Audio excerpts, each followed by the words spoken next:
LPG. Ini kita sehari menghabiskan 1 tabung gas. Jadi tinggal kita kali 1 dikali dengan harga tabung gas misalnya 170.000. Ini angkanya angka contoh ya, kalau angka realnya nanti menyesuaikan. Terus misalnya kita itu adalah UMKM yang proses produksinya di rumah. Kalau di rumah itu kan berarti listrik maupun tabung gasnya gabung sama kebutuhan sehari-hari. Jadi di situ kita bisa memperkirakan, kita bikin perkiraan. Kira-kira berapa persen tabung gas yang kita pakai atau listrik yang kita pakai untuk kegiatan produksi. Kalau misalkan kita bakery atau usaha roti terus sering pakai oven, ya berarti kita mesti memperkirakan, oh berarti kira-kira 30% listrik rumah itu dialokasikan untuk proses produksi. Itu kita kira-kira, kita perkirakan.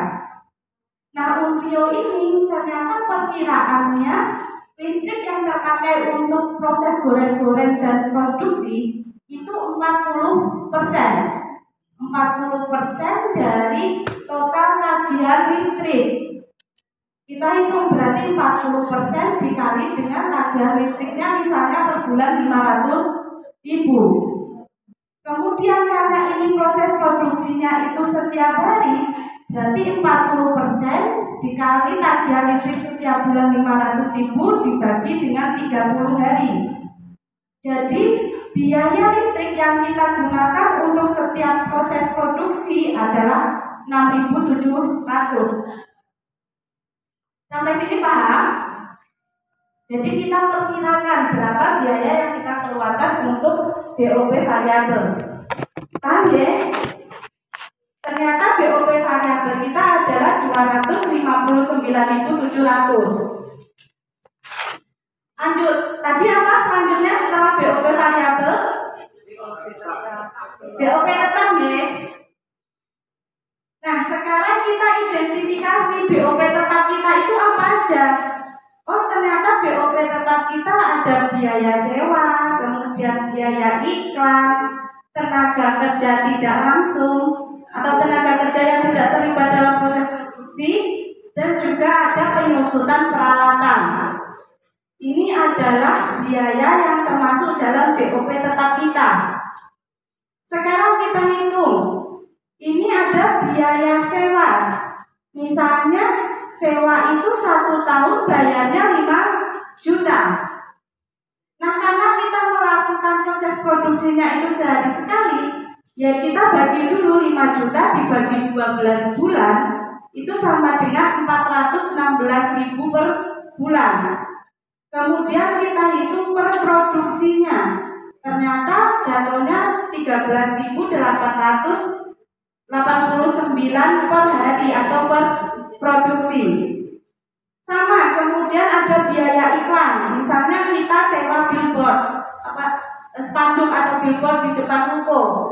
Itu biayanya 1 tahun ternyata 500.000. Ya tinggal kita hitung lagi 500.000 dibagi 12 bulan itu ketemu 41.000 per bulan. Per produksinya ternyata 1.389 rupiah. Paham? Kemudian ada tenaga kerja tidak langsung. Tadi kita pakai tenaga kerja tidak langsungnya, contohnya kurir. Kita menerima jasa delivery, itu kita bayar kurir. Kurir kan nggak masuk ke tenaga kerja langsung. Oke? Nah, kita hitung ternyata per bulannya misalnya 2 juta. Tinggal kita bagi 2 juta dibagi dengan 30 hari sama dengan 66.000 per hari. Sampai sini paham? Nah, selanjutnya ada BOP untuk biaya penyusutan peralatan. Tadi ada yang lainnya. Bagaimana menghitung biaya penyusutan peralatan? Jadi peralatan itu adalah peralatan yang kita butuhkan untuk kegiatan produksi. Yang biasanya itu awet, yang tahan lama bisa kita gunakan berkali-kali, nggak sekali pakai habis. Nah, itu perlu kita hitung berapa nilai penyusutannya. Rumusnya gimana?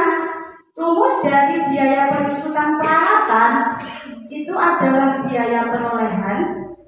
Biaya perolehan apa Bapak-bapak Ibu-ibu? Nah, benar, biaya pembelian awal dari aset tersebut. Biaya kita memperoleh aset tersebut dikurangi dengan nilai residu. Apa lagi nilai residu? Ada yang tahu? Nah, jadi nilai residu itu adalah nilai sisa. Jadi nilai sisa itu misalnya gini, Bapak Ibu punya peralatan, kalau di sini contohnya kompor. Kompor itu biaya perolehannya 500.000, biaya belinya kompor itu 500.000. Nilai residunya 50.000. Nah, nilai residu ini adalah nilai sisa ketika umur ekonomis atau umur manfaat dari kompor tersebut habis. Jadi kita kira-kira misalnya kompor itu umur ekonomis atau kita bisa pakai kompor itu selama 5 tahun. Jadi nanti setelah 5 tahun kemungkinan atau perkiraan kita kompor itu bisa mempunyai nilai sisa sebesar 50.000. Paham? Jadi nilai residu itu nilai sisa. Jadi setelah masa manfaat atau umur ekonomis kompor itu habis, perkiraan harga atau nilai kompor tersebut 50.000. Jadi ini harganya kita perkirakan. Sampai sini paham? Nah, kemudian kita hitung biaya penyusutan itu biaya perolehan 500.000 dikurangi nilai residu 50.000, 450.000 dibagi dengan umur ekonomis. Umur ekonomis ini perkiraan awetnya atau dapat dipakainya berapa lama.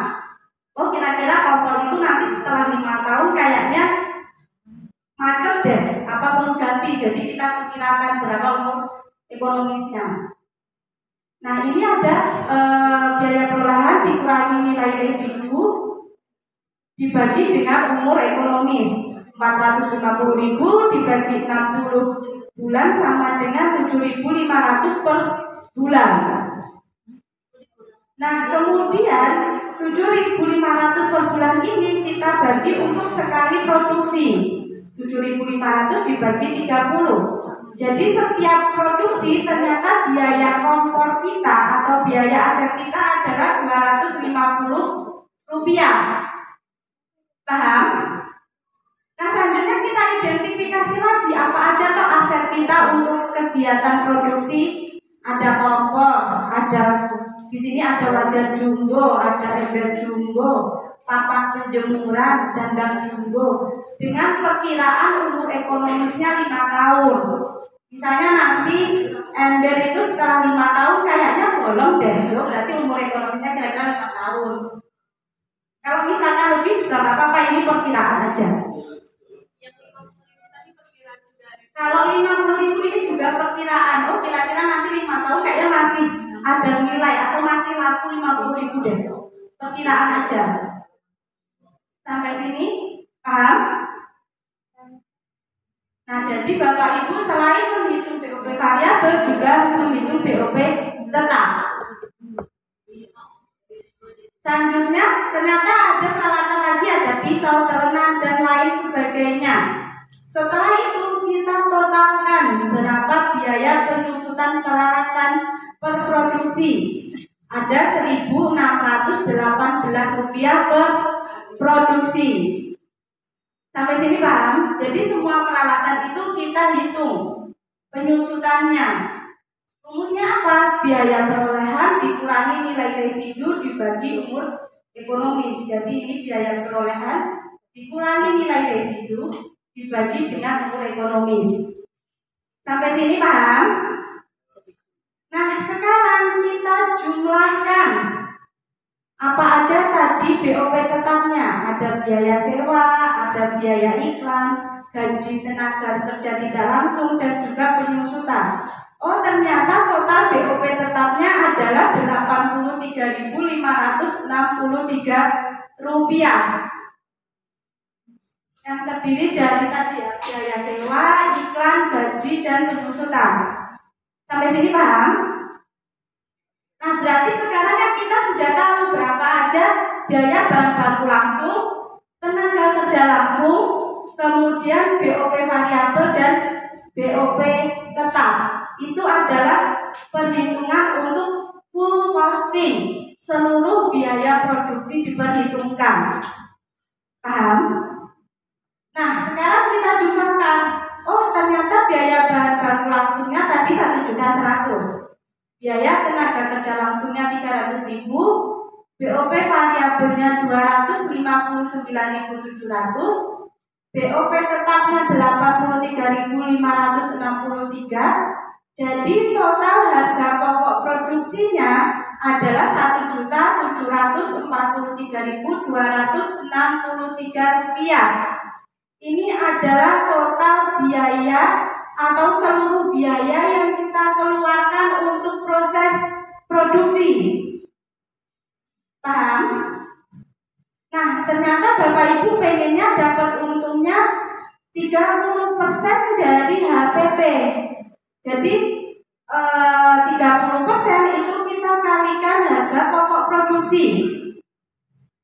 Harga pokok produksinya 1.743.263 ditambah dengan 30% laba atau keuntungan yang kita pengen.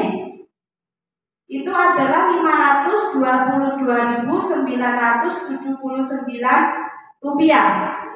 Itu disebut dengan harga jual. Yaitu harga jual adalah HPP atau harga pokok produksi ditambah keuntungan yang kita pengen. Ibu mau masangnya di sini keuntungannya 50%, 100%, 10% ya monggo. Itu tergantung keputusan Bapak Ibu masing-masing. Seenggaknya Bapak Ibu tuh tahu kalau ternyata harga jual kita itu tidak lebih rendah daripada harga pokok produksi. Biar kita nggak rugi, kita nggak tombol katakanlah. Sampai situ paham? Nah, di sini ternyata harga jual untuk 100 bungkus kerupuk gandum itu 2.266.242. Nah, sekarang kita pengen tahu berapa harga jual per unit. Tadi kan menghasilkan 100 bungkus. Berarti per bungkusnya berapa? Oh, ternyata berbungkus kita bisa jual dengan harga 23.000. Atau dari 2.266.242 dibagi dengan 100 bungkus. Jadi kita bisa menjualnya per bungkus adalah 22.662,42 atau kita bulatkan aja lah ke 23.000. Paham? Paham ya kalau Bapak Ibu? Jadi kita bisa menentukan harga jual itu setelah kita menghitung berapa harga pokok produksinya. Jangan sampai nanti kita jualnya itu lebih rendah dari harga pokok produksi. Nanti kita tombol rugi. Paham? Paham ya? Nah, tadi kan jenis usaha ada 3, ada manufaktur, dagang, dan jasa. Ini adalah perhitungan untuk usaha manufaktur.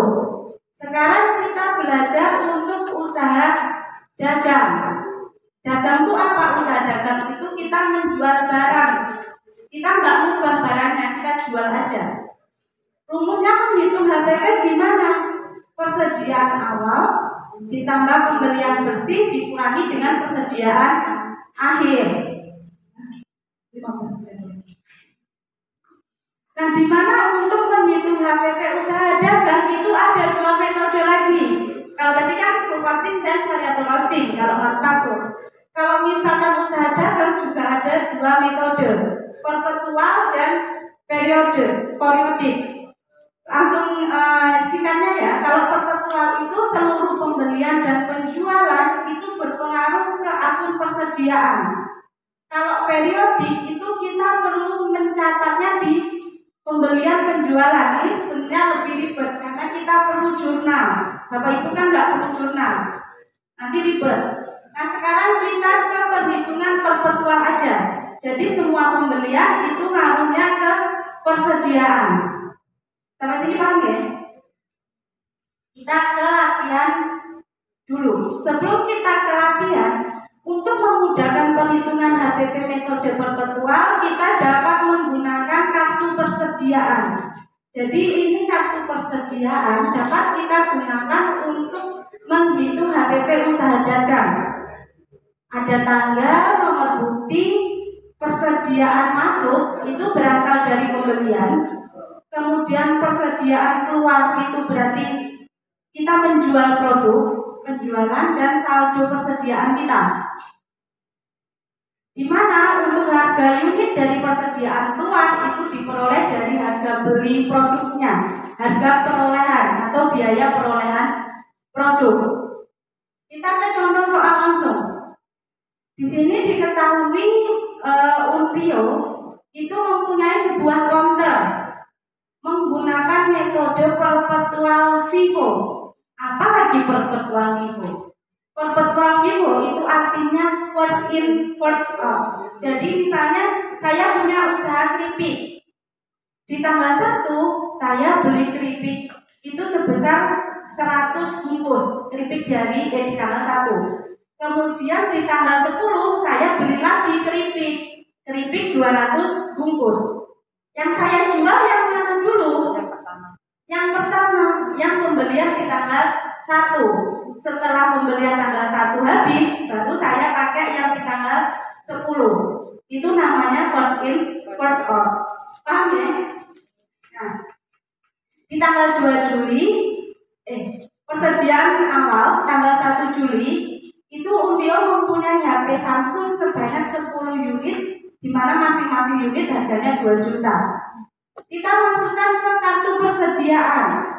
Tanggal 1 Juli, saldonya 10 unit dengan harganya 2 juta. Paham? Di tanggal 2 Juli, membeli 5 unit HP ya, 5 unit HP Samsung masing-masing harganya 2.100.000 dari counter abadi. Kita masukkan lagi ke kartu persediaan. Ini ada nomor buktinya tadi B01. Kita membeli 5 unit di harga 2.100.000. Jadi ada persediaan masuk ya karena pembelian. Itu totalnya 10.500.000. Nah ini harga perolehannya sama atau beda? Dari yang pertama kita persediaannya 2 juta dan sekarang kita beli lagi ternyata enggak, naik harganya jadi 2.100.000. Sama atau beda? Beda, karena biaya perolehannya beda. Kita belinya beda. Jadi perlu kita pisah. Ada 10 unit di harga 2 juta dan ada 5 unit di harga 2.100.000. Jadi kita pisah karena biaya perolehan unitnya itu beda. Kalau misalkan kita belinya sama ya nggak apa-apa nanti dijumlahkan. Tapi karena biaya perolehannya beda jadi kita pisahkan. Paham? Nah, selanjutnya tanggal 5 Juli menjual 3 unit Samsung dengan harga jualnya 2.500.000 dengan bukti B02. Nah, kita catat di sini kita menjual 3 unit dengan harga unitnya 2 juta. Loh, kenapa 2 juta? Karena kita tadi menggunakan metode FIFO. Jadi barang yang pertama atau persediaan yang pertama kita beli itu yang kita keluarkan dulu. Paham? Jadi ini kita menjualnya karena kita menghitung biaya HPP. HPP itu kan biaya perolehan dari barang yang terjual. Jadi 3 unit dikali dengan 2 juta, ketemu 6 juta. Nah 6 juta inilah yang disebut dengan HPP, biaya perolehan dari barang yang terjual. Sekarang unitnya tadi 10 unit berkurang 3 unit tinggal 7 unit dengan harga 2 juta. Yang harga 2.100.000-nya masih utuh. Ya kan? Masih utuh karena yang terjual adalah HP yang di harga 2 jutaan. Nanti kalau yang harga 2 jutaan habis, baru kita jual yang harga 2.100.000. Paham? Kemudian di tanggal 10 mengembalikan barang dagang 1 unit Samsung kepada konter HP. Oh, berarti ini ada yang namanya retur pembelian. Karena misalnya HP-nya ternyata rusak, jadi kita retur.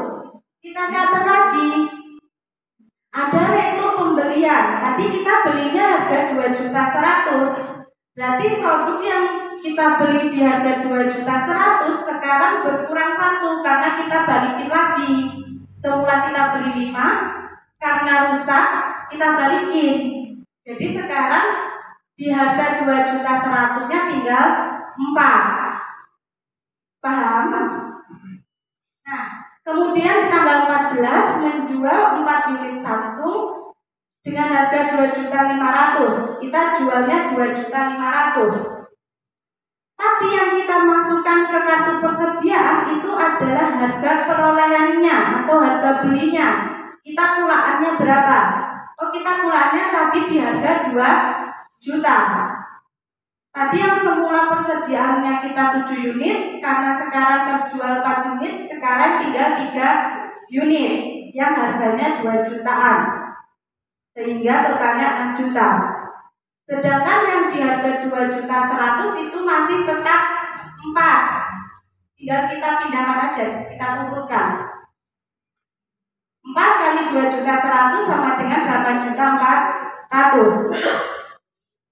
Nah, ternyata barang yang kita jual itu dikembalikan. Konter HP Merdeka mengembalikan 2 unit Samsung. Ternyata HP yang kita jual itu rusak. Makanya pembeli mengembalikan lagi ke kita. Jadi retur penjualan. Paham? Nah, itu kita catat lagi. Biaya perolehannya 2 juta dikali dengan 2 unit yang dikembalikan. Dari yang semula unitnya 3 unit, sekarang bertambah menjadi 5 unit karena ada retur penjualan. Yang semula kita jual, nggak taunya sama pembeli dibalikin lagi ke kita karena barangnya rusak. Jadi unit yang sisa kita masih bertambah. Nah, kemudian di akhir periode, katakanlah di akhir bulan, kita total berapa jumlah saldonya. Oh, ternyata saldonya 5 unit HP harga 2 jutaan, 10 juta, dan 4 unit harga HP 2.100.000. 10 juta ditambah dengan 8.400.000 itu 18.400.000. Kemudian kita tambahkan HPP-nya ternyata 10 juta. Dari mana? Dari 6 juta ini ditambah 8 juta dikurangi dengan 4 juta. Kemudian kita jumlahkan lagi untuk total pembelian. Tadi kita beli 5 unit 10.500.000. Ternyata rusak. Kita balikin lagi HP-nya. Berarti kan berkurang 2.100.000. Total pembeliannya 8.400.000. Tadi kalau kita lihat rumus HPP itu kan persediaan awal ditambah pembelian bersih dikurangi persediaan akhir.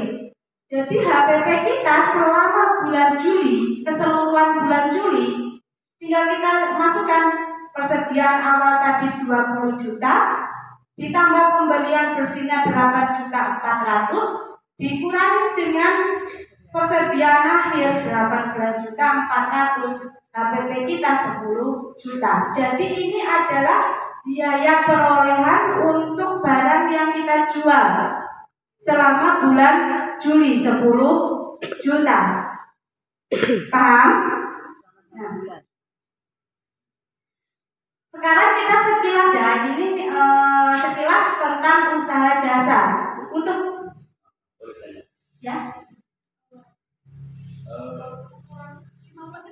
Setelah ini cuma nanti sedikit yang lihat situ sesi tanya jawab. Ya, kata bapak ini jangan dulu. 5 menit lagi ya Pak. Nah, sekarang untuk usaha jasa, bapak-bapak ibu-ibu bisa menggunakan metode waktu dan bahan. Apa itu metode waktu dan bahan? Metode waktu dan bahan itu bapak ibu menghitung menggunakan 2 tarif. Tarif yang pertama yaitu menentukan harga jual dari waktu tenaga kerja yang dihabiskan untuk melayani pelanggan. Jadi Bapak Ibu itu menghitung jasanya dulu atau menghitung biaya tenaga kerjanya dulu, kemudian ditambah dengan biaya perolehan atau berapa biaya yang Bapak Ibu keluarkan untuk membeli bahannya. Contohnya adalah usaha reparasi jam. Usaha reparasi jam itu yang dihitung jasa reparasinya. Dan misalnya saya mau ganti baterai jam, itu baterai jamnya juga dihitung. Jadi jasa reparasinya dan baterai yang kita berikan itu juga dihitung. Namanya time and material pricing, metode harga jual waktu dan bahan. Nah ini rumus untuk menghitung harga waktu atau time pricing. Itu Bapak Ibu bisa menggunakan rumus biaya tenaga kerja langsung. Biaya tenaga kerja langsungnya perhitungannya Bapak Ibu bisa menggunakan yang manufaktur tadi. Jadi biayanya baik itu tenaga kerja yang terlibat langsung dalam pembelian jasa itu dihitung. Kemudian ditambah persentase markup atau misalnya berapa biaya tenaga kerjanya ditambah, misalnya Ibu pengen ngambil untungnya berapa persen. Kemudian menghitung harga bahan atau material pricing, itu menghitung harga pembelian bahan baku ditambah dengan markup dari harga pembelian. Rumusnya ini Bapak Ibu menghitung harga beli dari bahan material atau menghitung berapa biaya bahan baku. Kalau tadi usaha jam ganti baterai, ya Bapak Ibu menghitung berapa biaya Ibu membeli bahan baterai ditambah dengan persentase markupnya. Misalnya kalau Bapak Ibu beli baterai di produsennya harganya 5.000. Nah Bapak Ibu pengen memberikan markup atau keuntungan, kan itu sama aja menjual baterainya untuk pelanggan. Ya bisa aja 5.000 ditambah dengan Rp1.000. Jadi baterainya untuk materialnya itu harganya 6.000. Kemudian ditambah dengan harga jual waktu atau tenaga kerjanya, jasanya itu berapa? Cukup? Karena keterbatasan waktu kita cukupkan aja. Terima kasih Bu Bella atas pemaparannya. Sepertinya Bapak Ibu sudah tidak sabar untuk masuk seksi tanya jawab. Langsung saja pada Bapak, monggo Bapak mau dipersilakan karena kita sudah masuk sesi tanya jawab. Monggo Bapak pertanyaannya.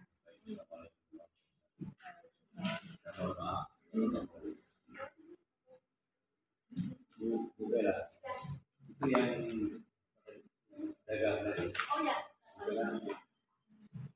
Kelihatannya kecil sekali. Cuma mungkin bagi kami yang menjual barang-barang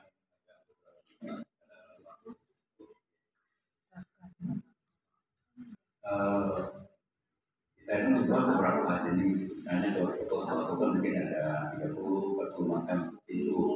Kalau kita pakai seperti ini dan itu akan mungkin manual kan agak sulit. Nah pertanyaannya, apakah mungkin pembeliau sendiri punya sistem yang mungkin bisa membantu kita dan tentu dengan biaya yang kita mahal. Terima kasih.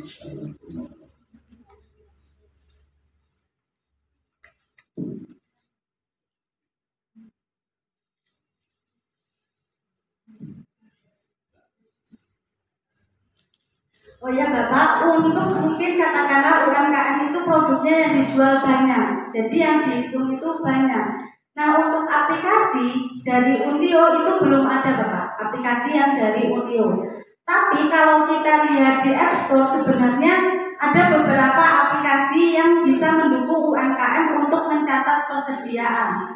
Ini nanti saya sedang searching apa aja aplikasi yang bisa digunakan untuk mencatat persediaan biar nggak manual. Itu ada aplikasinya di Play Store.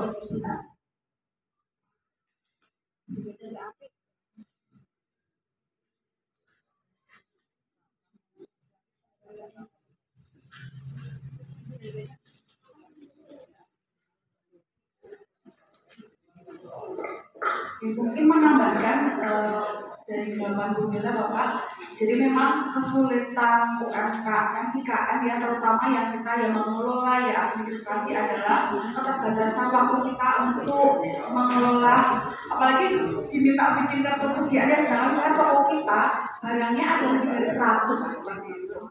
Kalau manual kita akan terpaksa menggunakan hal ini seperti ini, dan itu perlu waktu minimal adalah 1 minggu sekali untuk merangkum semua penjualan kita. Nah, kami dalam kuliah kami di kampus Bapak Ibu semuanya itu pada saat ada permasalahan seperti ini biasanya kami menyarankan teman-teman mahasiswa dan dapat masukan juga dari mahasiswa itu pakai aplikasi yang free di Play Store. Jadi cukup download di HP saja, kemudian kita masukkan jenis-jenis persediaan kita, banyak sekali aplikasi yang bisa kita gunakan dan kita menggunakan itu. Cuma Bapak Ibu untuk aplikasi yang di Play Store itu kalau mau dipakai untuk ada keterbatasan yang gratis. Kalau yang tidak gratis biasanya fiturnya lebih banyak. Contohnya di sini ada aplikasi namanya Links.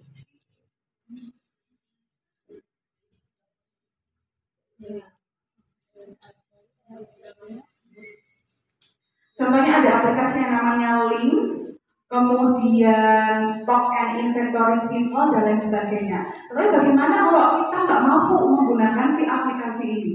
Maka Bapak Ibu bisa menggunakan metode manual dan dilakukan 1 minggu sekali. Jadi nggak harus setiap hari Bapak Ibu. Tetapi catatannya satu, tetap harus ada pencatatan penjualan stok off-name minimal 1 minggu 1 hari. Misalnya kita produknya 100 Bapak, kategorikan saja produk yang paling banyak transaksinya. Jadi misalnya kita bikin catatan di buku atau di Excel, satu Excel untuk buku yang volume penjualannya tinggi, sehingga kita hanya seminggu sekali aja nyatet. Jadi misalnya seminggu itu kayaknya aqua galon itu biasanya 100 yang laku. Ya sudah kita stok online 1 minggu 1 kali saja. Tapi misalnya ada yang jarang lakunya, misalnya materai. Materai itu kan kadang-kadang seminggu yang beli 2, seminggu yang beli 3. Itu catat setiap kali ada penjual itu lebih aman. Tetapi sekali lagi tergantung kemampuan kita semua. Apa yang diajarkan Bu Bella tadi tidak harus dilakukan semuanya, tetapi harus dimulai dari yang paling bisa dulu aja.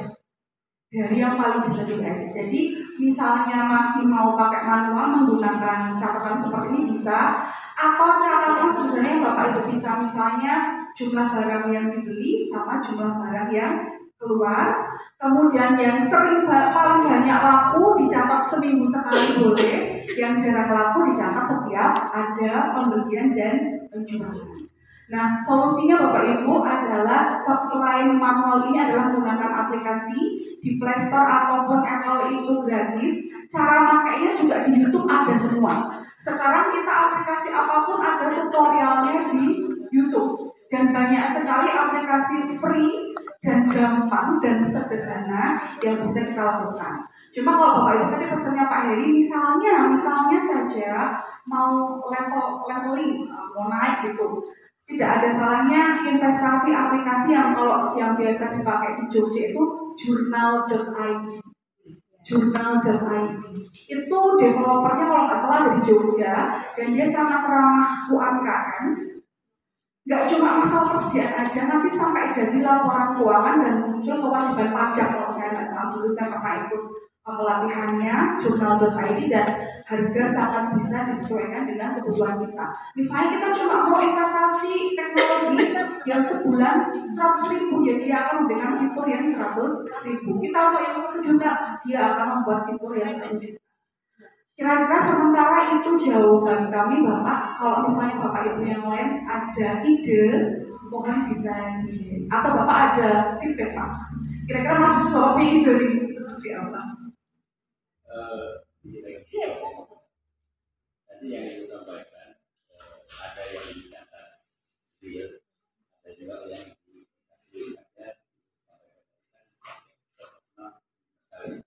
yang beda kayak sepertinya kayak ada metode baru yang dicampurkan itu memang ada metode yang baru gitu. Kalau perpetual ini kita catat untuk persediaan yang penjualannya sedikit nggak apa-apa. Kalau yang stok tadi adalah satunya metode perpetual namanya metode periodik. Tadi Bu Bella sudah menjelaskan mungkin bisa ditambahkan metode periodik tadi yang stok oktan yang mungkin nggak harus setiap hari kita nyatet seperti itu.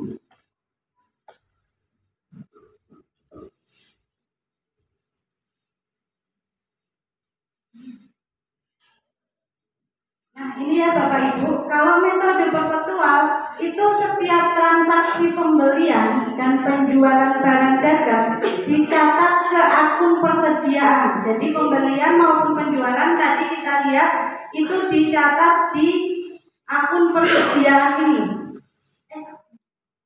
Ini kita catat di persediaan, langsung berpengaruh ke persediaan. Semua transaksi yang mempengaruhi perkiraan persediaan barang dagang seperti tadi ada retur, kemudian diskon, itu dicatat langsung ke persediaan. Tadi langsung dicatat ke persediaan. Di mana akun persediaan barang dagang dalam metode perpetual itu digunakan untuk mencatat persediaan di awal periode, pembelian persediaan selama periode, penjualan persediaan selama periode, dan persediaan di akhir periode. Kita lihat kalau periodik itu sistem pencatatan di mana jika perusahaan melakukan pembelian barang dicatat ke akun pembelian. Tadi kayak yang disampaikan oleh Bu Hala, jadi dicatat di akun pembelian. Kita membuat jurnal yang itu namanya akun pembelian. Dan penjualan barang dicatat ke penjualan tanpa mempengaruhi akun persediaan barang. Perusahaan tidak mencatat pembelian, diskon pembelian, potongan dan retur pembelian itu ke dalam akun persediaan, tetapi mencatat ke akun tersendiri. Jadi pembelian, penjualan nanti direkapnya di akhir periode. Jadi direkap di akhir periode. Kalau perpetual tadi kalau ada pembelian dan penjualan, misalnya tadi pembelian dan penjualannya di tanggal 2, itu langsung kita catat di persediaannya berpengaruh. Ada peningkatan persediaan 5 unit. Kalau periodik ya kita rekap aja semua pembeliannya, nanti di akhir periode baru kita total pembeliannya berapa, penjualan berapa, jadi persediaannya baru ketemu. Tapi kalau perpetual itu kita tahu berapa sisa persediaan kita sewaktu-waktu karena kita memasukkannya ke persediaan. Nah mungkin kalau bapak ibu UMKM-nya skala besar ya Bapak Ibu bisa menggunakan periodik, metode periodik. Jadi pembelian semua, kemudian penjualan, tapi baru dapat direkapnya di akhir periode, namanya periodik. Seperti itu. Terima kasih Bu Bella.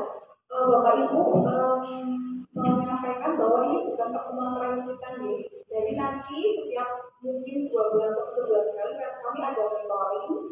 Ya Bapak Ibu kan yang peserta sudah masuk ke 2 bulan ya. Nanti jangan turun dulu. Nanti yang belum masuk sudah masuk. Nanti kami akan tanya bulan ini mentoringnya tentang apa ya? Oh misalnya pekerjaan. Karena pekerjaan itu sangat intim di APB. Karena yang itu sebenarnya kan pekerjaan kita nih. Sehingga tidak cukup waktunya kalau cuma 1 kali pertemuan untuk membahas bagaimana cara menghitung persediaan. Jadi nanti yang sudah diberi WhatsApp mohon jangan leave dulu.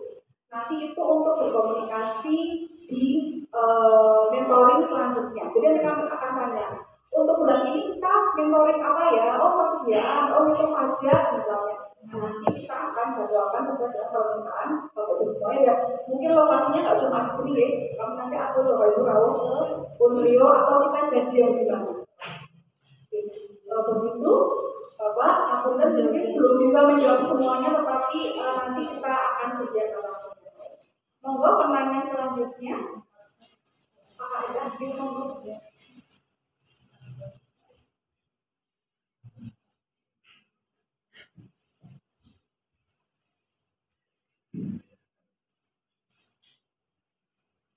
Saya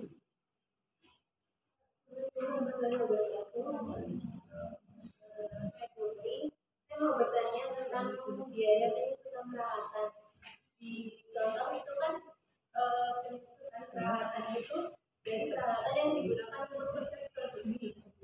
Nah, kebetulan produk yang saya jual itu dan itu butuh gelas untuk penyimpanan. Nah itu biaya penyusutan perawatan itu kurang.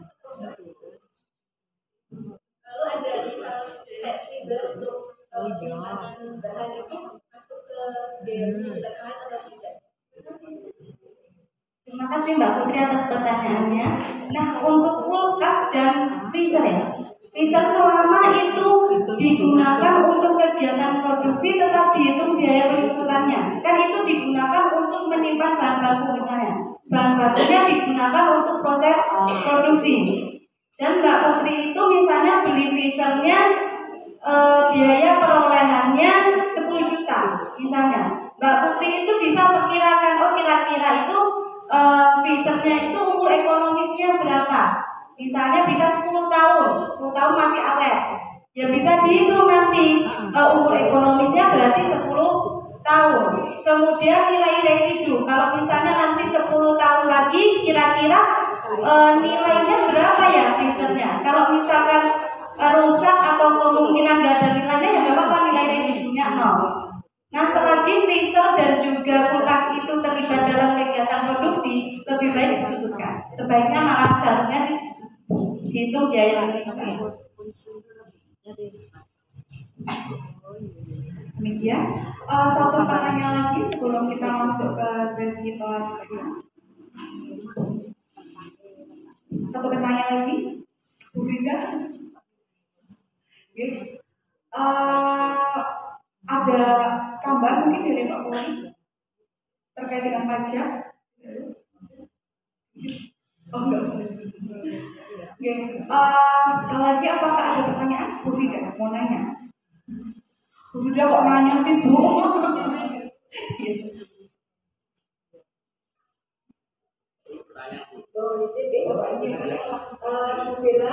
Mungkin bisa dijelaskan ya terkait biaya tenaga kerja tadi. Dan kita ketahui bersama biasanya kalau di UMKM itu kan tadi dikatakan UMKM itu adalah sebagai Chief Executive Officer. Jadi artinya ya dia yang melakukan proses produksi, dia yang melakukan pengepakan, dia melakukan dia bisa juga berjaga toko gitu. Kalau kayak gitu nanti perhitungan biaya tenaga kerjanya seperti apa mungkin bisa dijelaskan.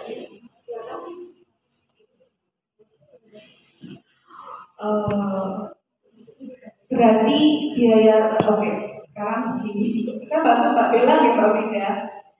Jadi ada biaya tenaga kerja langsung dan tidak langsung nih.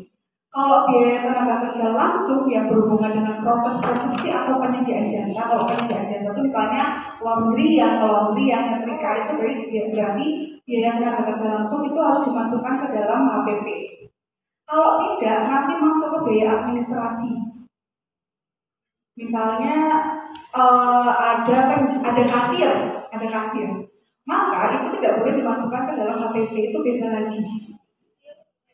Ya, kasir misalnya. Tidak.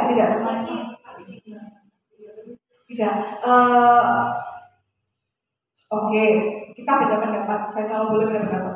Cuma kalau dalam perusahaan besar itu adalah biaya administrasi. Kenapa? Kalau dimasukkan HPP-nya terlalu besar dan terkadang UMKM itu pemilik sendiri yang menjadi kasir kadang-kadang. Nah sehingga itu menjadi alternatif ketika ibu-ibu itu, bapak ibu pemilik UMKM pengen digaji dari bisnisnya. Seperti itu gaji manajemen namanya. Jadi saya kemarin melakukan penelitian kebetulan. Jadi UMKM itu sering kehabisan modal. Kenapa? Karena terlalu banyak mengambil dari laba yang didapatkan, dari pendapatan yang didapatkan.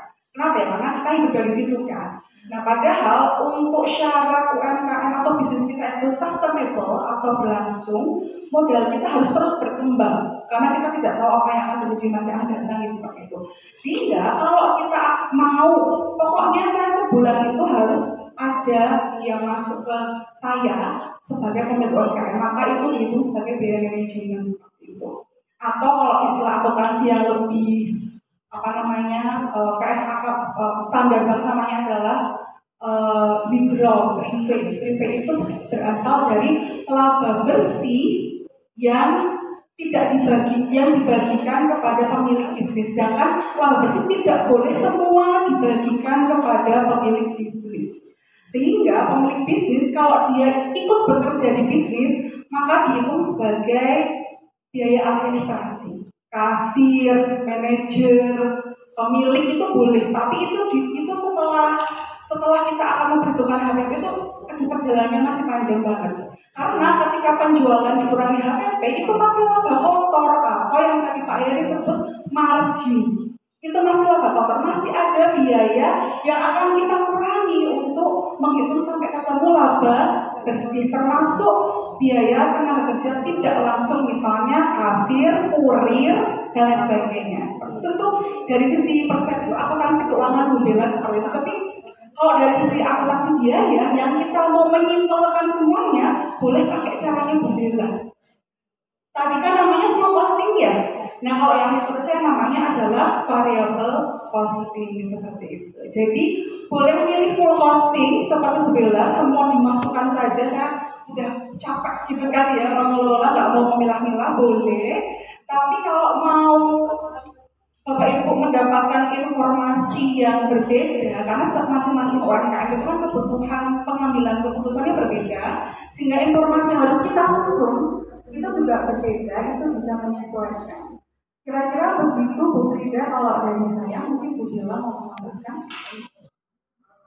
Ya, saya mau menambahkan kalau yang disampaikan oleh Bu Vivi atau Bu Paula itu adalah yang menggunakan metode variable costing. Jadi biaya tenaga kerja tidak langsung itu masuk ke biaya administrasi atau gaji di luar biaya tenaga kerja langsung. Kalau kita lihat tadi di perbedaan antara full costing dan variable costing. Kalau full costing itu yang dihitung adalah biaya bahan baku langsung, tenaga kerja langsung, BOP variabel dan BOP tetap. Okay.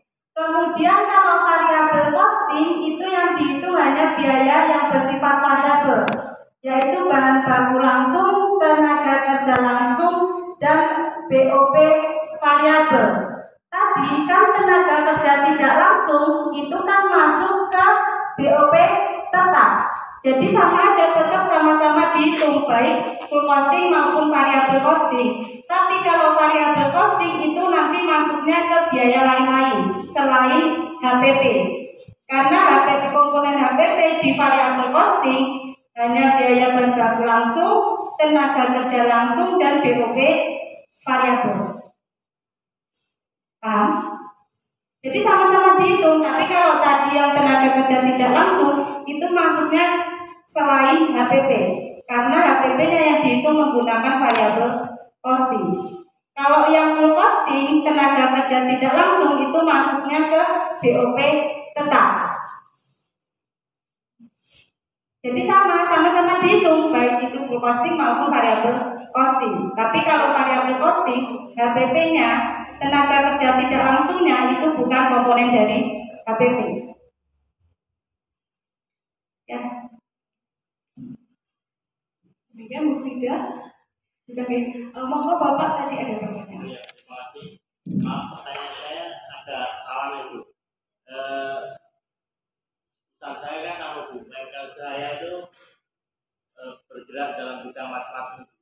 Kebanyakan instansinya pelanggan saya itu ada yang customer umum, ada yang instansi sama sekolah-sekolah. Nah kalau untuk remaja bisa kita menentukan HPP seperti itu. Tapi kalau yang khusus untuk instansi itu setiap ada transaksi barang atau transaksi jasa itu mesti ada lain-lain costing Bu. Tahu lah itu. Nah itu apakah masalah itu atau enggak? Biasanya kami cuma hitung naikin dari harga produk atau kurangi dari margin kami aja. Itu bisa dikasih contoh nggak Pak yang dia minta margin itu apa? Ya Misalnya kayak akan gitu lah. Misalnya dinas X gitu, misalkan itu harga wajarnya 6.000, tapi kan ada lain-lain posting tadi itu jadi 8.000 atau bahkan 2 kalinya biayanya. itu mengurangi harga produksi Bapak boleh? Sementara ini tidak saya kurangkan dari biaya produksi. Berarti mengurangi di laba yang didapatkan, menambah harga jual dari Bapak? Iya, menambah harga jual. Oke. Berarti kok malamnya sama ya Pak? Berarti begini, kalau secara ideal ya Pak, kita membicarakan secara ideal, berarti itu nanti harus tidak boleh mempengaruhi HPP, tidak boleh mempengaruhi HPP, sehingga Bapak tidak akan mengalami kerugian, setidaknya Bapak BEP. Nah, tetapi kalau misalnya harus ada markup, maka itu harus dimarkup di harga jual. Jadi tidak boleh mengurangi HPP. Karena kalau HPP-nya itu dikurangi, kemungkinan yang akan kita lakukan adalah kualitas kita turunkan. Kadang-kadang seperti itu, atau pengurangan dalam hal yang lain. Itu tidak boleh mengurangi HPP, tetapi nanti bisa dimainkan di harga jual atau margin yang kita inginkan. Misalnya, saya tadinya dari tender itu kita harapannya misalnya margin keuntungan kita adalah 30% atau 50%. Dengan adanya permintaan seperti itu kita bisa turunkan margin laba yang kita inginkan. Tetapi kalau bisa Bapak jangan pernah mengurangi HPP karena itu BEP kita. Jadi jangan sampai setiap tender itu kita yang rugi. Setidaknya oke lah kita tidak dapat keuntungan yang banyak di tender itu, tapi ada transaksi bisnis kita yang berjalan, kita dapat relasi dan lain sebagainya. Tapi jangan sampai mengurangi HPP. Mungkin itu biasanya Pak Poli kayaknya. Yang kedua, Bu, Berarti boleh. kan usaha saya manufaktur juga, Bu. Tapi kadang-kadang kita kan pernah tahu, Bu, dalam proses produksi bahan baku mentah menjadi barang jadi itu kan tidak selamanya mulus, kadang ada terjadi kesalahan gitu. Nah itu misalnya ada semacam asuransi, berarti sudah masuk dalam HPP.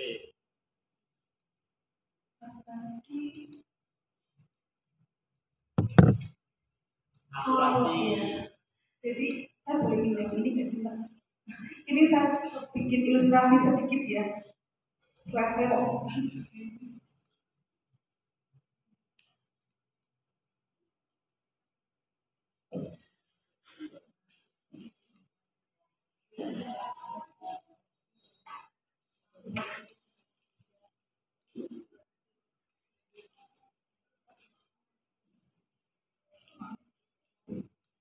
Sebenarnya saya bikin ilustrasi sedikit di Excel Bapak. Jadi ini jalannya arus biaya, ini namanya arus biaya seperti itu. Nah, yang kita pelajari hari ini tuh berhenti di HPP. HPP itu adalah cara menghitung laba kotor kita seperti itu. Nah, kayak misalnya tadi biaya asuransi ketika itu asuransi itu melekat pada produksi boleh dimasukkan HPP. Tapi kalau tidak melekat pada produksi maka dimasukkan ke dalam biaya administrasi dan umum. Misalnya asuransi peralatan kita yang melekat di produksi itu boleh dimasukkan ke dalam HPP sebagai biaya variabel, biaya namanya BOP tetap. Tapi kalau misalnya yang kita asuransikan adalah toko kita, di mana itu bukan tempat kita menjual, bukan tempat kita produksi, maka boleh dimasukkan ke dalam biaya administrasi dan umum. Jadi nanti HPP-nya nggak akan terlalu kemahalan. Karena semakin banyak HPP yang kita masukkan, takutnya nanti harga jualnya jadi tidak bersaing seperti itu. Jadi ini logika kita aja. Kalau misalnya tadi biaya asuransi kok kayaknya terlalu banyak membebani HPP, boleh kita masukkan ke dalam biaya administrasi dan umum. Termasuk gaji Bapak Ibu UMKM sebagai pemilik dan pengelola itu boleh masuk ke dalam biaya administrasi dan umum. Tapi ternyata Bapak Ibu juga produksi nih, yang bikin keripik tadi, boleh juga mendapatkan gaji dari HPP tadi. Jadi gajinya ada 2. Plus laba bersih. Jadi Bapak Ibu setiap kalau sebagai KKN bisa dapat tiga penghasilan seperti itu. Nanti Bapak, Ya, terima kasih Bu. semoga membantu ya Bapak. Pak Bella ada tambahan? Bapak Ibu ngapunten karena sudah waktunya kita latihan.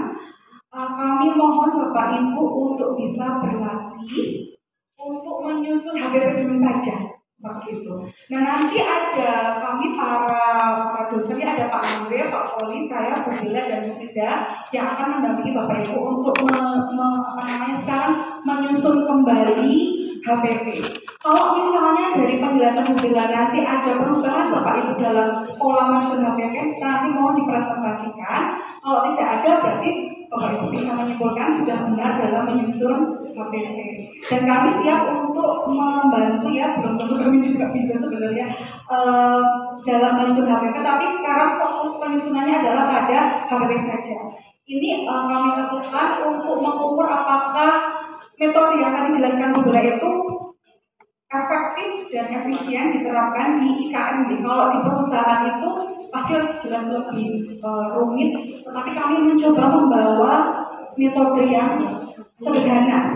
Tapi nanti kalau masih sulit, berarti kami harus mencari metode yang lebih sederhana lagi dengan manfaat yang sama. Kami mohon Bapak Ibu bisa membuat orang-orang HPP dulu ya. Nanti kami mohon beberapa ada yang presentasi. Yang presentasi dapat hadiah apa Bu Bella? Hasil nanti ada hadiah dari Bu Bella. Ya monggo Bapak Ibu, kami beri waktu kemungkinan 15 menit ya. Sambil kami mohon Pak Andre, Pak Poli, Bu Bella, Bu Frida, dan saya kita turun untuk. Terima kasih. Sudah dapat kertas dan pulpen semua ya Bapak Ibu?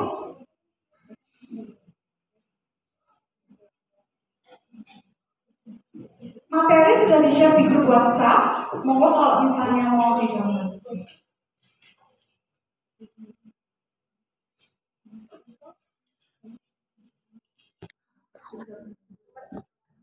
Ya,